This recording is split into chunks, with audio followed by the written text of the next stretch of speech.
Bom dia a todos. Para nós também é uma imensa alegria estar aqui mais uma vez nessa 7ª edição desse evento que nós acompanhamos desde o início e que sentimos, e entendemos da importância de um trabalho deste, e talvez muitos companheiros dessa cidade, da região, vinculados ao movimento espírita, não conseguem abarcar que é a oportunidade de realizar um trabalho desse nível e de poder ser a sede desse trabalho, né? A gente pensa, né, e vê que seria muito bom que a colaboração, e não só o exemplo do trabalho, ele pudesse se expandir por todo o movimento espírita do Estado, no sentido de que a gente, quando faz um evento como esse, a nossa preocupação é de fazer essa associação que a gente vai buscar falar dela um pouco, que é, nós entendemos hoje que a ciência espírita e a filosofia espírita, elas são capazes de auxiliar o homem em qualquer aspecto da sua caminhada.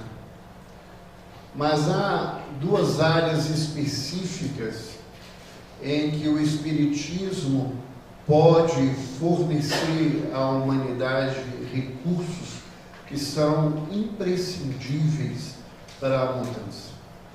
Um deles é a educação e o outro é a saúde. Então, muitas vezes, quando nós fazemos um evento de saúde e espiritualidade, as pessoas com dificuldade de compreensão acham que isso é uma postura elitista da área de saúde, que quer fazer esse diferencial dentro do movimento. E, na realidade, a nossa preocupação é de que a gente possa transformar mais e mais em prática e realidade aquilo que a gente conhece. E é o movimento espírita, na sua realidade, o grande divulgador do ideal médico espírita no Brasil e no mundo. Doutora Marlene, quando preocupada na organização das primeiras caminhadas da AME Brasil, nessas terras tão grandes, ela levantava: como é que a gente vai fazer um congresso? A gente não consegue reunir médico, nem um congresso médico. Como é que a gente vai fazer para reunir médico em congresso espírita? E o doutor Bezerra dizia para ela: minha filha, não é essa a nossa preocupação. Vai estar lá quem quer e vai estar lá quem precisa. E quem vai estar lá, na grande maioria, e essa é uma realidade inclusive aqui, são as mulheres. São as mães de médicos, as mulheres dos médicos, as irmãs dos médicos, e elas vão aos poucos levando aquilo que elas forem aprendendo para aqueles que têm dificuldade de se abrir para aprender. E a gente tem percebido isso, né? Quantas vezes nos eventos as pessoas vêm e falam assim: o senhor podia autografar o livro? E eu pergunto assim: qual o nome? Não, é para o meu marido, que ele é médico, é para o meu filho, que é estudante de medicina, é para o meu médico que eu vou levar para ele, né? Então, esse ideal, esse trabalho, ele vai se realizando. E nós entendemos, né, e às vezes é importante frisar, as pessoas falam assim: por que vocês escolhem falar de saúde e espiritualidade e não de saúde e espiritismo? Olha, aqui no Brasil não seria muito complicado não, porque espiritismo virou vírus de rede social, virilizou, né? Até crente vira e fala assim: ó, se na outra vida existia outra vida, eu não quero ser assim. Eles falam de reencarnação, falam das coisas. Lá fora, falar de espiritismo é uma coisa que as pessoas não conhecem. Mesmo na França, o espiritismo é um lugar que não existe. Muito pouca gente conhece. Então, quando se fala de espiritualidade, você abre um espaço para trabalhar dentro do campo da ciência e um espaço interreligioso, porque nós temos que fazer esse papel. Tem esse primeiro lugar. Mas há um lugar que eu acho que é muito mais importante e que às vezes as pessoas não têm ideia. A primeira obra de André Luiz é Nosso Lar. E o prefácio do livro de André Luiz tem como apresentador Emmanuel. E nas últimas palavras do prefácio, ele é muito claro em dizer que o homem precisa de espiritismo, precisa de religião, de religiosidade, mas muito mais do que isso, precisa de espiritualidade. Então o próprio benfeitor Emmanuel nos mostra que essa palavra contém e abarca muito mais do que aquilo que a doutrina espírita em si é capaz de envolver. E é essa a nossa preocupação. Aqueles que estiveram conosco na sexta-feira, ouvindo o Marquinho falando, puderam ver essa diferenciação, né? E a nossa preocupação é com a questão da espiritualidade, não porque nós nos esqueçamos do espiritismo. O espiritismo é o nosso instrumento de compreensão, mas a espiritualidade, ela é, na realidade, aquele lugar onde nós devemos viver e praticar. E eu fui convidado a falar hoje sobre um tema extremamente importante, mas que era para mim, particularmente, uma novidade, né?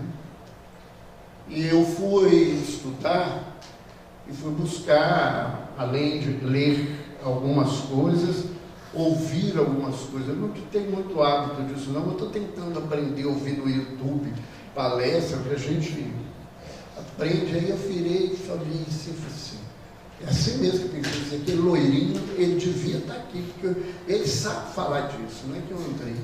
E eu fui ouvi-lo para poder pensar, e fui ouvir um companheiro de Santa Catarina, dando um show de tema, e falei assim, eu não acho que eu vou conseguir chegar à compreensão disso, mas vou tentar falar daquilo que eu consigo perceber e de que eu consigo me envolver quando se fala de gratidão. Há muitos anos atrás, lendo um texto do Evangelho segundo o Espiritismo, sobre a gratidão filial, eu consegui perceber uma coisa que me marcou, né? Porque os espíritos, nas instruções dos espíritos, esse texto está nas instruções dos espíritos, eles falam claramente que a gratidão é a marca dos espíritos nobres. Então, nós precisamos não só entender o que seja gratidão, mas nós precisamos aprender a exercitar a gratidão.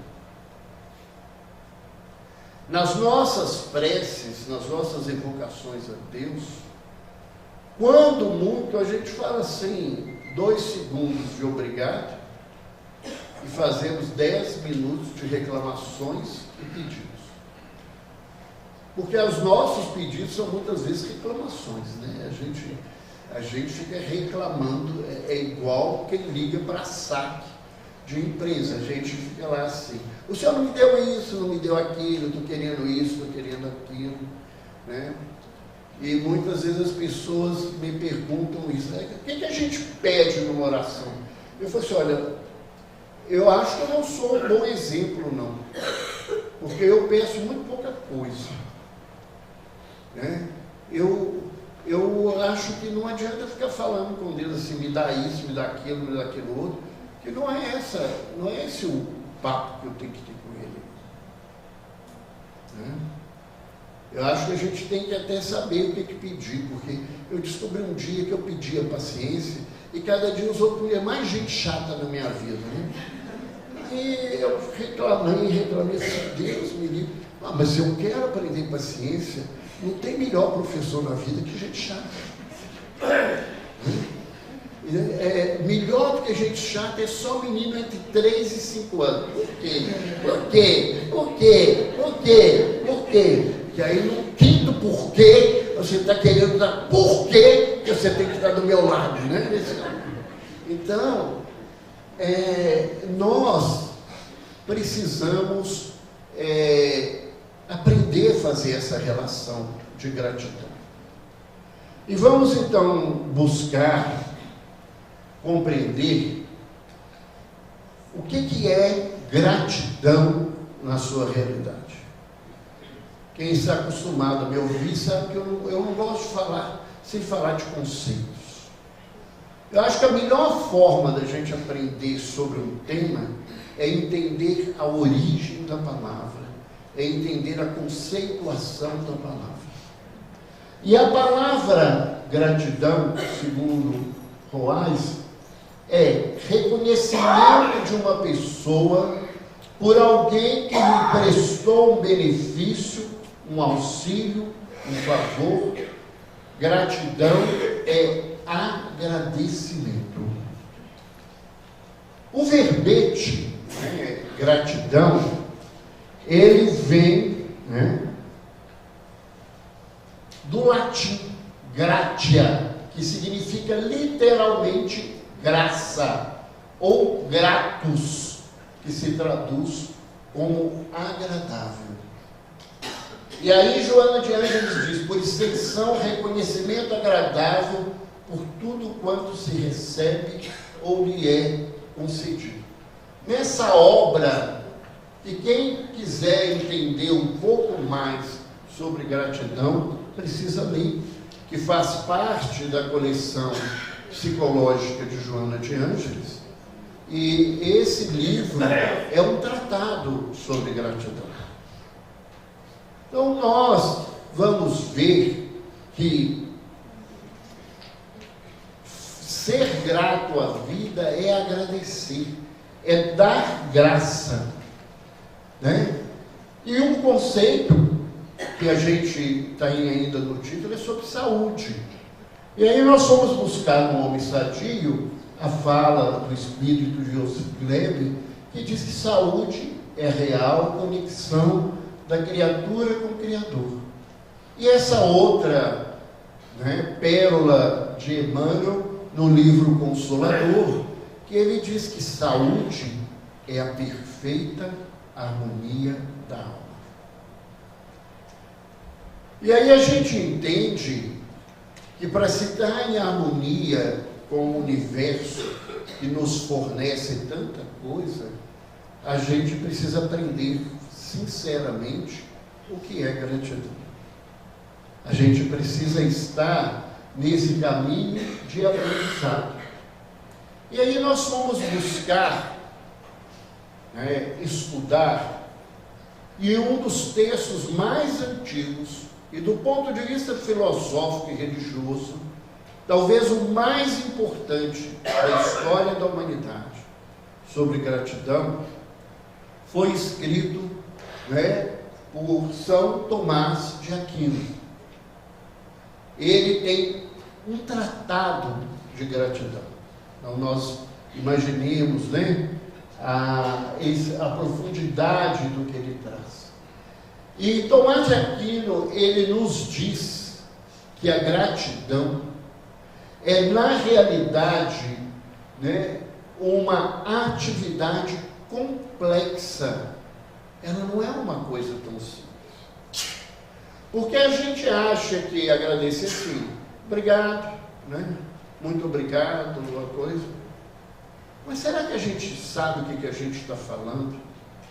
E será que isto tem um contexto real dentro da nossa fala? Será que nós sabemos realmente o que é gratidão? O pessoal do Amor Exigente, uma instituição que trabalha com dependência química, eles têm um texto, um estudo, que eles falam sobre a relação com o outro, e eles dizem que a grande maioria das pessoas, e isso tem crescido muito na nossa sociedade, não sabem o que é gratidão. E eles não sabem o que é gratidão porque eles dizem que só sabe ser grato quem conviveu com a falta. E a gente vê os pais, vê os avós constantemente no consultório, reclamando dos filhos, dos netos, que são pessoas ingratas, insensíveis. É claro que nós não podemos negar a característica de egoísmo das pessoas, mas, infelizmente, nós convivemos, e principalmente na classe média e a média alta, cada vez mais, com crianças e jovens que nunca foram colocados diante da falta, porque o sentimento de culpa dos pais, porque falta tudo mesmo, porque, me perdoe, o que a gente precisa dar para filho é afeto e carinho, e a gente resolveu dar smartphone, tablet, computador, videogame, aula de inglês, de yoga, de balé. Então, o que precisa falta. Mas eles são colocados num lugar de mimo tão grande, não lhes é permitido a vivência da falta. Os pais se preocupam muito com esse lugar. Eu não posso deixar meu filho não ter o que o outro tem. Como ele foi criado nesse lugar, ele entende que isso é obrigação e dever do pai. E se isso é obrigação e dever do pai, eu não tenho que agradecer. Ele tem que fazer. Ele tem que me dar. Ele tem que evitar que eu viva a falta. Ele tem que evitar que eu tenha carência, porque essa é a obrigação dele.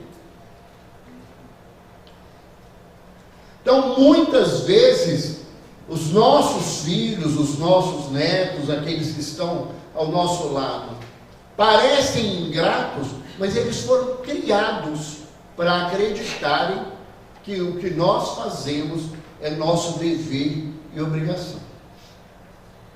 E se eles não têm falta, porque você não permite, eles não aprendem a gratidão. Se alguém aqui, deve existir pessoas aqui, eu não vivi isso, mas eu tenho certeza que nunca falei a um público que alguém não tenha vivido isso com clareza. Se alguém um dia passou fome aqui dentro dessa sala, e passar fome não é ficar algumas horas sem comer, né? Não é jejum de 8, 10 horas, não é isso na vida, é passar fome. Eu tenho certeza que se você perguntar quem lhe deu o prato de comida e o dia que foi, ele vai saber te dizer. E ele nunca mais esqueceu aquela comida que matou a fome dele.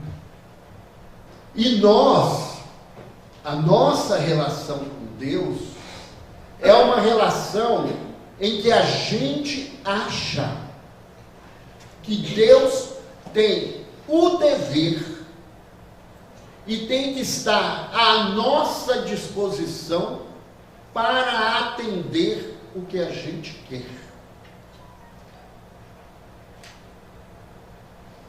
A gente faz um rol de reclamações e pedidos e vai checando aquilo que Deus deu, e se Deus não dá, a gente manda ele para outro lugar da vida, e eu não vou mais ao centro espírita, eu não vou mais à igreja, eu não vou mais ao templo, eu não vou mais rezar, porque Deus não me faz aquilo que eu quero. E eu fico questionando, até quando nós vamos viver nessa postura sem entender de que quem deve servir a Deus somos nós, e não o contrário.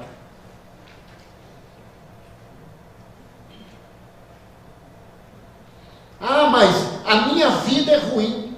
A vida de todo mundo tem momentos que são ruins e são bons.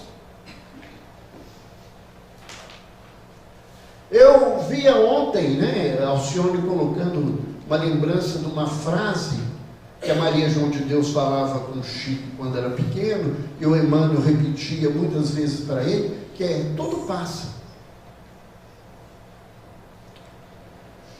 E cada dia eu acredito que tudo passa. Eu não me lembro de quando eu ouvi a primeira vez que o ano que vem o Brasil vai entrar em bancarrota e que não vai ter mais dinheiro para viver, que vai falir tudo. Eu não tenho nem ideia de quando aconteceu isso. E todo ano o Brasil vai falir.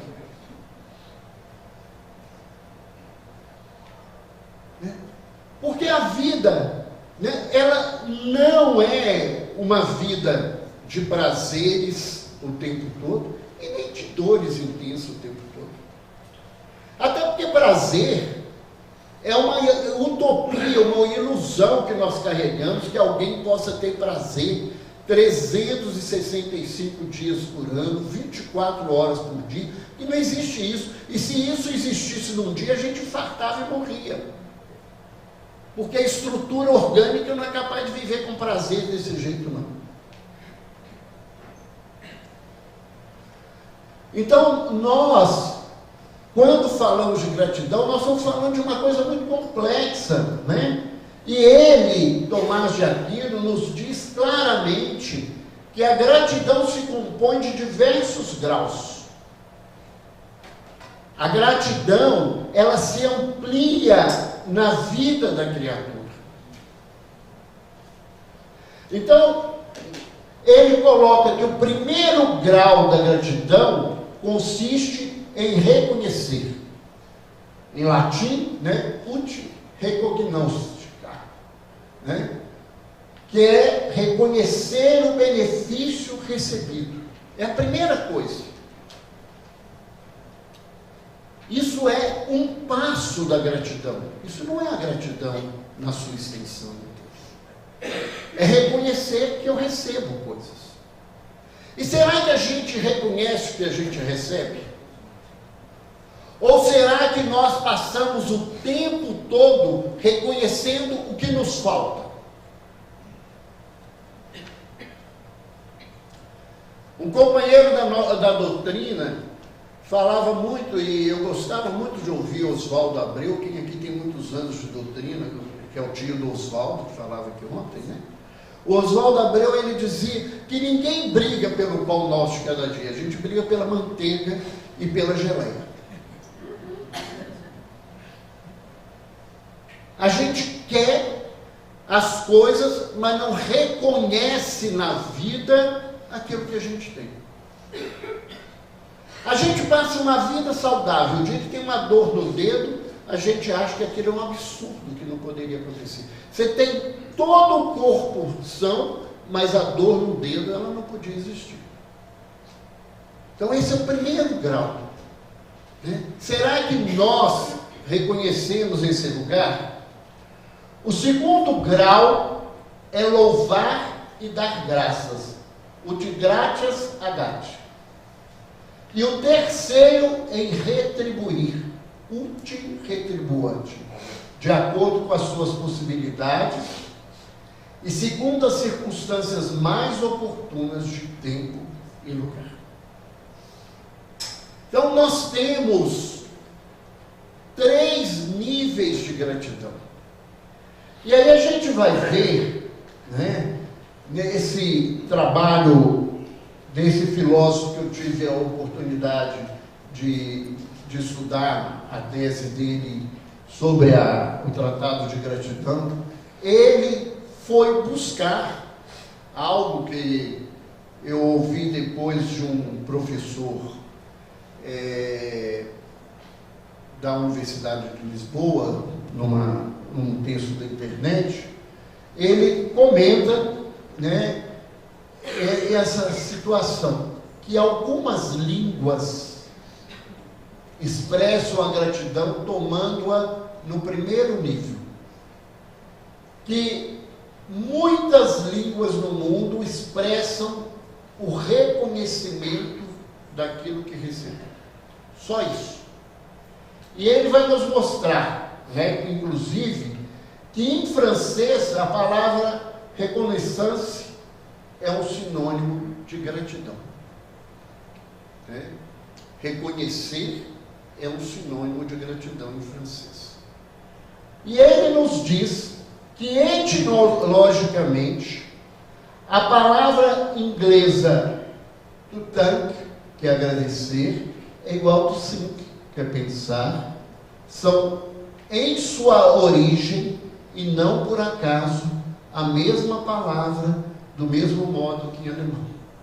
Então, pensar e agradecer em inglês vem etimologicamente da mesma coisa, porque só está verdadeiramente agradecido quem pensa no favor que recebeu como tal, quem entende que recebeu essa coisa. Então, as línguas, né, inglês, alemã, as línguas nórdicas também, elas agradecem no primeiro nível. Eu reconheço, né? Eu sou agradecido pelo que faço. E a falta de reconhecimento, o ignorar, é a suprema ingratidão. E aí fica para a gente pensar. Será que a gente não deixa de reconhecer que está recebendo muito e que nós somos muito mais ingratos do que verdadeiramente achamos que somos? E ele continua dizendo que a expressão árabe de agradecimento, eu não sei como diria, tem alguém aqui, acho que é shukran, né, jazilan, situa-se diretamente no segundo nível, de o louvor do benfeitor e do benefício recebido. Que quando em árabe se fala, você está dizendo isso: eu te louvo por aquilo que você me deu. Mas é muito interessante, porque isso não é uma questão só do árabe. A formulação latina de gratidão, que é gratias agum, que se projetou no italiano, no castelhano, grazie, gracias, e no francês, merci, merci, também é relativamente complexa. É dizendo isso: eu sou grato pelo que você me deu, né? Eu estou à mercê, né, de você pelo que você me deu na vida. E ele continua dizendo, né, comentando sobre essa graça, que Tomás de Aquino continua dizendo que em seu núcleo a graça se comporta ainda 3 dimensões: obter graça, cair na graça, no favor, no amor de alguém que, portanto, nos faz benefício. Indica também dom, algo não devido, gratuitamente dado, sem mérito por parte do beneficiário. E quantas coisas nós vivemos nesse sentido aqui que a gente não reconhece? Quanta coisa a vida nos dá sem a gente merecer e a gente nem observa, né? E o terceiro, que é a retribuição, que é fazer graças por parte do beneficiário, que trata, né, desse segundo passo da coisa. E no Tratado de Malo, que ainda Tomás de Aquino nos fala, ele acrescenta um quarto significado, que na graça ainda há o louvor, né? Que não é um hábito muito comum dos espíritas, né? Nós não temos o hábito de louvar a Deus. É uma coisa muito comum entre os evangélicos e não é uma coisa muito comum entre nós. Louvarmos a Deus, né? Nos dedicarmos em determinados momentos em só nos dirigir a Deus, né? Louvando a Ele pela nossa vida e por tudo que nós recebemos. E ainda nesse sentido, a formulação do português é a única, segundo esse filósofo, no mais profundo nível de gratidão, porque naturalmente engloba os 2 anteriores, além do vínculo open ligatus, da obrigação, do dever de retribuir. Então, será que a gente sabe que quando a gente está falando assim, obrigado, ou quando a gente ainda piora a expressão e diz assim, muito obrigado, que eu estou te dizendo assim, eu me sinto obrigado em retribuir pelo que eu recebo e porque você está na minha vida e pelo que você faz na minha vida. Será que nós temos essa noção?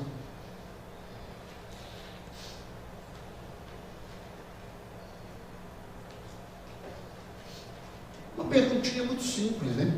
A grande maioria daqui deve estar dentro do movimento espírita, dentro de uma casa espírita, pelo menos. Será que nós nos sentimos no dever de retribuir aquilo tudo que a gente recebe? Vou piorar a coisa. Quem é que de vocês que realmente no coração se preocupam com quem paga a luz do centro espírita que vocês frequentam? Que paga a água que vocês bebem e que dão descarga na casa espírita e que limpa a casa espírita. Que fornece para vocês a limpeza da casa que vocês têm. E eu estou falando isso porque se tem um movimento ingrato, é um movimento espírita. O movimento espírita, ele se prima pela ingratidão do que recebe. Se utilizando de uma frase que tem um sentido profundo e que ela é usada no lugar de mentira, porque essa mentira é vantagem para todo mundo. Que é, dai de graça o que de graça recebeste. E aí o movimento espírita fala que fazer um congresso desse cobrar, que isso é um absurdo. E eu queria saber quem é que pagou as contas se não foi vocês.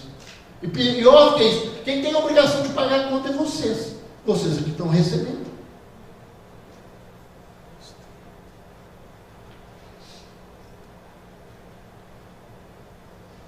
Mas é muito cômodo eu não colocar a mão no bolso e falar que os outros têm que pagar as coisas da casa espírita, do movimento espírita, que o movimento espírita é obrigado a trazer o Sr. Divaldo Pereira Franco para tudo quanto é lado, e acho que isso fica barato. Que o movimento espírita é obrigado a fazer isso e aquilo para você, mas você não é obrigado a pagar. Aí você diz assim, mas eu vivo em crise, eu não tenho dinheiro. Outra mentira. O censo brasileiro prova, isso não somos nós, que os espíritas são o segundo maior PIB do Brasil, só perdem para os judeus.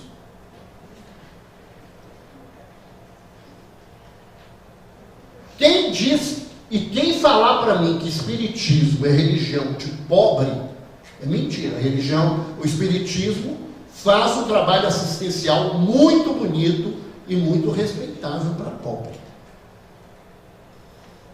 Mas a casa espírita não vive cheia de gente de classe D e E, não. O pessoal da classe D e E estão em outros lugares do movimento religioso no Brasil. Mas as pessoas, elas além de não se dispuserem fazer e pagar, elas ainda acham que alguém tem que dar para elas no lugar onde elas podem e devem pagar.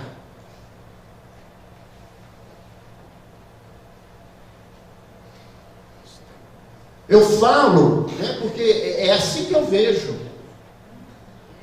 e sem nenhum desrespeito à religião dos outros, porque as pessoas sabem do respeito que eu tenho, e eu respeito porque eu tenho a certeza que eu passei várias encarnações, e eu devo agradecer, nasci nessa encarnação, no seio da Igreja Católica, mas eu falo que a grande maioria dos espíritas é padre e irmã de caridade, só sabe passar sacolinha para os outros dar dinheiro, eles não fazem nada, Os outros é que pagam aquilo que eles fazem por eles. Joana de Anjos fala isso, que espírita tem um escorpião no bolso e que ele faz caridade às custas de católico e ateu com culpa que dá dinheiro para ele fazer as coisas, porque ele mesmo não dá nenhum.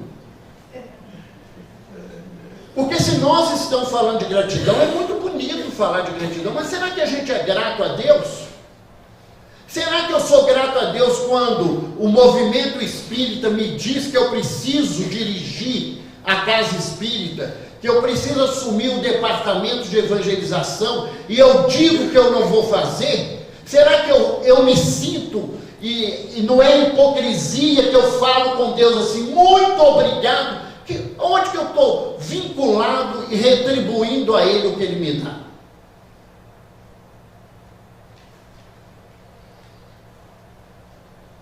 Aonde que eu estou me sentindo isso? Que a casa espírita serve para me servir, não para que eu sirva a ela. Que o movimento espírita serve para que me dê presente, para que faça por mim, e não que eu faça por ela. Quantos de nós que nos dizemos espírita, a única coisa que a gente faz é ir na casa espírita, na reunião pública, tomar passe e vai embora? Será que é esse o papel do espírita?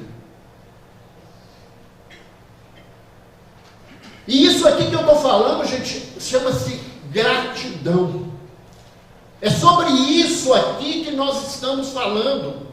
Então o que adianta eu falar de coisas lindas e maravilhosas, ser romântico aqui dentro, se na verdade a grande maioria de nós usamos essa palavra e cobramos isso dos outros e a gente não faz?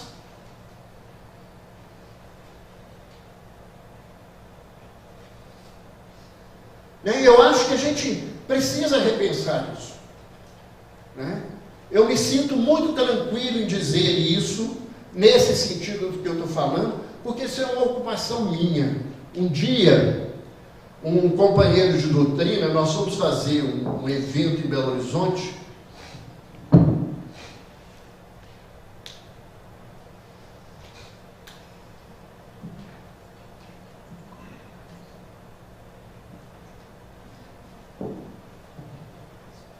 E se tem um movimento mal visto, é o movimento médico espírita, né?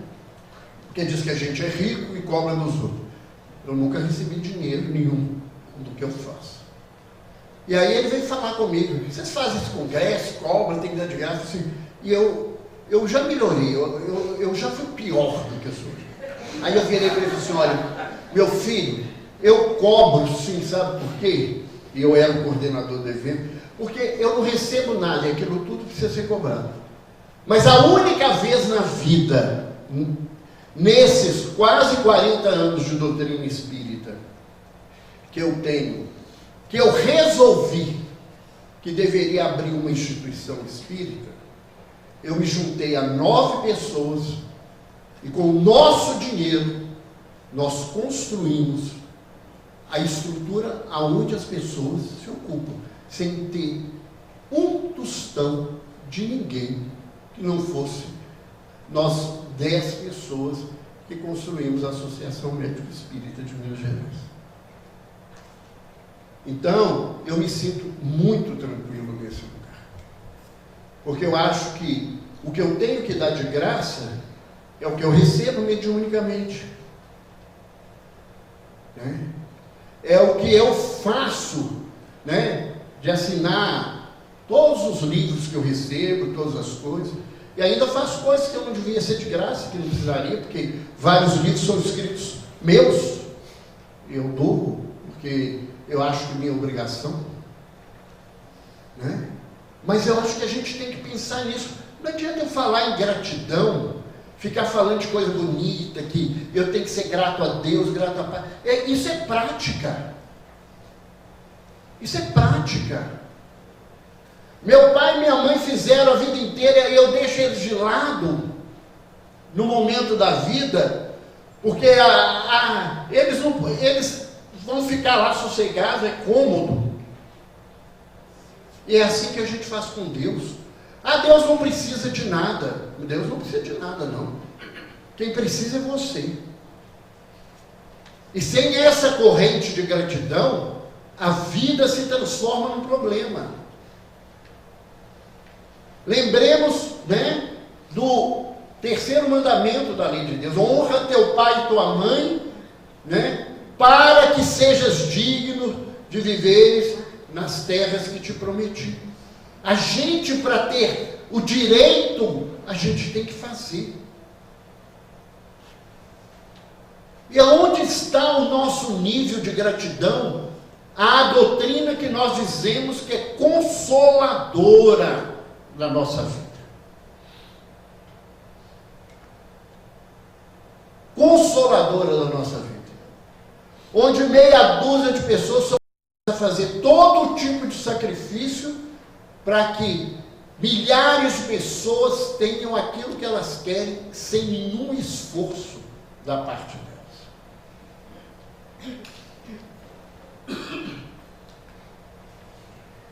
Japonês faz o agradecimento, a palavra arigato remete aos seguintes significados primitivos: a existência é difícil viver, raridade e excelência da raridade.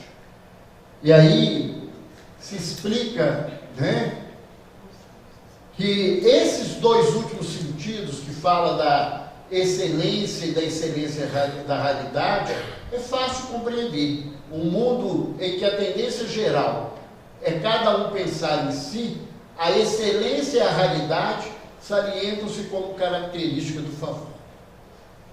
Ou seja, é raro a gente arrumar quem resolve pagar pelo favor que recebe. É isso que eu estou dizendo. É disso que eu estou falando aqui. É disso que nós temos que pensar na nossa caminhada. Mas aí ele comenta, mas a dificuldade de existir, dificuldade de viver, que o arigato fala, à primeira vista, nada teriam a ver com o agradecimento. No entanto, São Tomás ensina, ainda no tratado dele, que a gratidão deve-se, ao menos na intenção, superar o favor recebido. Quem é verdadeiramente grato dá mais do que recebeu. Mas o próprio Tomás de Aquino nos diz que há dívidas que por natureza são insaudáveis. E tem duas dívidas que elas são insaudáveis. A dívida da vida que Deus nos deu e a dívida, né, que nós temos com os nossos pais por nos ter dado a oportunidade de estar aqui nessa encarnação. Essas dívidas não são pagáveis.